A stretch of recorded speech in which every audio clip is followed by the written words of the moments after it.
Assalamualaikum warahmatullahi wabarakatuh dan salam Malaysia Madani. Saya Muhammad Amaishan bin Muhammad Firdaus berumur 10 tahun. Saya belajar di Sekolah Kebangsaan Menora yang terletak di Kuala Kangsar, Perak. Kod sekolah saya ialah ABA 4006. Hobi saya ialah membaca buku dan bermain bola sepak. Saya bercita-cita untuk menjadi seorang doktor pakar. Dalam video ini, saya sangat teruja untuk berkongsi hasil pembacaan saya pada novel yang berjudul Rindu Shananto hasil karya Husna Nazri. Di dalam novel ini, terdapat banyak isi kandungan yang menarik, penuh pengajaran yang boleh kita ambil iktibar. Novel yang menerima hadiah sastra kumpulan utusan 2016 kategori novel remaja ini diterbitkan oleh Utusan Karya Sendirian Berhad. Novel yang sangat berinformasi ini mempunyai 207 halaman dan 31 bab. Harga novel ini ialah RM25.90 di mana pada pendapat saya ia berpatutan dan sesuai untuk pelajar seperti saya.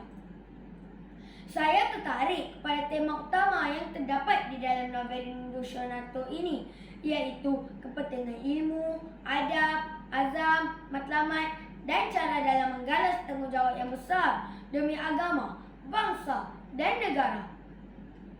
Buku ini mengisahkan di mana dunia remaja terbentuk oleh cerita-cerita sengketa yang tidak pernah selesai, seperti Miyagi Matsuno, Engku Siti Zubaidah dan Prabu Yoshito benci akan peperangan.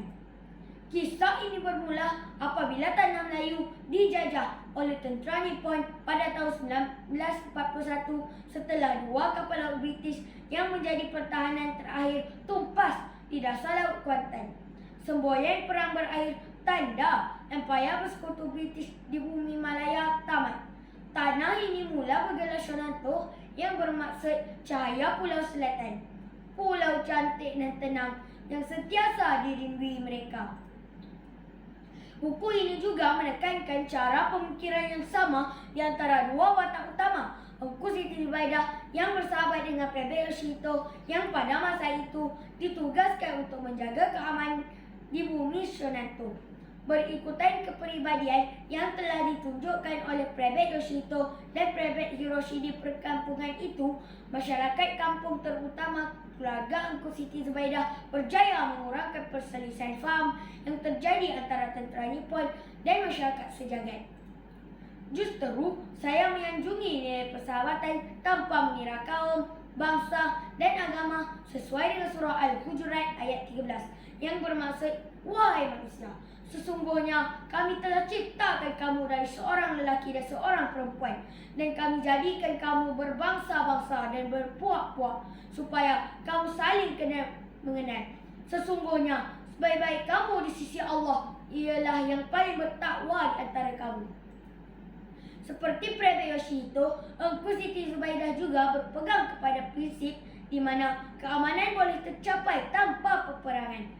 Kekentalan hatinya dapat dilihat apabila dia tidak mahu peperangan dan penjajahan kuasa asing membantutkan hasratnya untuk mengejar ilmu. Wasiat ayahanda terus membakar semangatnya untuk bergelar Sri Kandi Melayu yang mengisi kemerdekaan tanah air sebagai ilmuwan bangsa.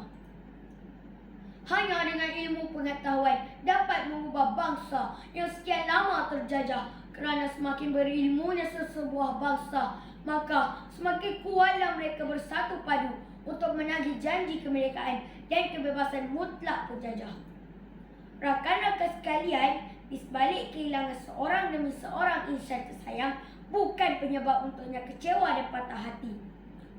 Apatah lagi saat-saat diduga dengan ledakan uranium yang digugurkan ke tanah Oganzan, bumi Hiroshima yang ditakdirkan bertukar umpama padang jarak padang terkukur antara perguguran bom atom oleh pesawat tentera B-29 Amerika Syarikat diikuti ledakan bergelar Fat Man yang berkali ganda lebih dahsyat daripada ledakan pertama.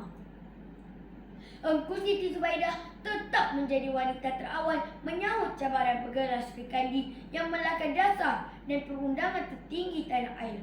Dia yakin bahawa kemerdekaan sebenar yang diimpikan semakin hampir, di mana bukan melalui lorong permusuhan dan jalan peperangan, tetapi Kebebasan hakiki adalah kejayaan secara rundingan dan toleransi hingga kejayaan dan kemakmuran menjadi milik bersama selamanya. Ilmu pengetahuan laksana haiwan buruan dan penulisan adalah tali pengikat buruan itu. Oleh itu, ikatlah buruanmu dengan tali yang kukuh dan teguh. Kata-kata dari Cikgu Abdullah tadi dari Kesatuan Melayu Muda Kuala Lumpur. Kesimpulannya, untuk anak-anak pewaris dunia, sejarah adalah beban cinta yang tersimpan dalam perkarangan waktu. Hargailah harum dan semerbaknya meski musim dan zaman berangkat pergi. Sekian perkongsian saya, semoga bermanfaat buat semua. Terima kasih.